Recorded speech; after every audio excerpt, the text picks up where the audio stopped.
रामायण कथा भाग 2 अयोध्याकांड सुंदर वर्णन। रामायण का दूसरा भाग अयोध्याकांड कहलाता है। यह भाग अत्यंत मार्मिक और भावनाओं से भरपूर है। इसमें भगवान श्री राम के वनवास, राजा दशरथ की विरह वेदना और सीताराम लक्ष्मण के त्याग और धर्म पालन की अमर गाथा वर्णित है। अयोध्या नगरी में राजा दशरथ वृद्ध हो चुके थे। उन्होंने सोचा कि अब श्री राम को राज्याभिषेक कर स्वयं वन में तप करने चले जाएं। संपूर्ण अयोध्या में हर्ष का वातावरण था। हर गली, हर द्वार सजाया गया था। श्री राम का राज्याभिषेक होने की तैयारी में पूरा नगर आनंद में डूबा हुआ था। किंतु इसी बीच मंथरा, रानी कैकेयी की दासी, ने उसके मन में ईर्ष्या और भ्रम का विष भर दिया। उसने कैकेयी को याद दिलाया कि कभी उसने राजा दशरथ से 2 वरदान प्राप्त किए थे जो अब तक अधूरे हैं। मंथरा ने उसे समझाया कि यह समय उन वरदानों को मांगने का है। कैकेयी ने मंथरा की बातों में आकर राजा दशरथ से वे वरदान मांगे। पहला, कि भरत को अयोध्या का राजा बनाया जाए, और दूसरा, कि राम को 14 वर्ष का वनवास दिया जाए। राजा दशरथ यह सुनकर स्तब्ध रह गए। उन्होंने कैकेयी को बहुत समझाया, परंतु प्रतिज्ञाबद्ध राजा वचन से पीछे नहीं हट सकते थे। उनका हृदय टूट गया, पर धर्म पालन के लिए वे मौन रहे। जब यह समाचार श्री राम तक पहुंचा तो उन्होंने बिना किसी विरोध या क्रोध के अत्यंत शांत भाव से कहा, पिताजी का वचन ही मेरा धर्म है। यदि मेरे वन जाने से उनका वचन पूरा होता है तो मैं इसे सौभाग्य मानता हूं। राम का यह उत्तर सुनकर सभी लोग रो पड़े।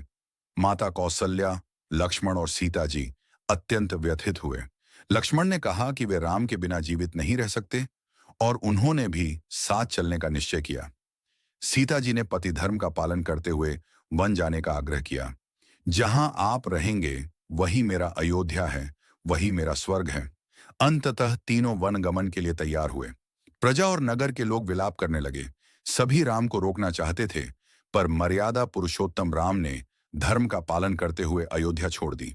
राम, सीता और लक्ष्मण जब नगर की सीमा पार कर वन की ओर बढ़े, तब निषादराज गुह ने उनका स्नेहपूर्वक स्वागत किया। गंगा तट पर रात्रि विश्राम के पश्चात वे आगे बढ़े। उधर अयोध्या में शोक का वातावरण छा गया।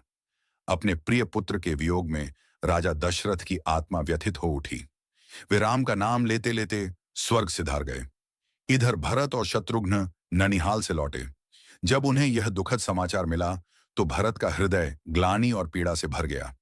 उन्होंने कैकेयी को कठोर वचन कहे और राज्य स्वीकार करने से मना कर दिया। भरत निश्चय करते हैं कि वे श्री राम को वापस लाएंगे। भरत सभी मंत्रियों और गुरुओं के साथ चित्रकूट पहुंचे, जहां श्री राम तपस्वी वेश में निवास कर रहे थे। वहां दोनों भाइयों का मिलन अत्यंत भावुक था। श्री राम ने भरत को गले लगाया और भरत उनके चरणों में गिर पड़े। उन्होंने विनती की, भैया लौट चलिए, यह राज्य आपका है। मैं अधर्म का भागी नहीं बनना चाहता। किंतु श्री राम ने पिता के वचन और धर्म का स्मरण करते हुए कहा, भाई, पिताजी का आदेश ही हमारा धर्म है। 14 वर्ष पूरे होने तक मैं वन में रहूंगा। भरत ने राम की चरण पादुका को अयोध्या ले जाकर सिंहासन पर स्थापित किया और कहा कि वे उन्हीं की ओर से राज्य चलाएंगे।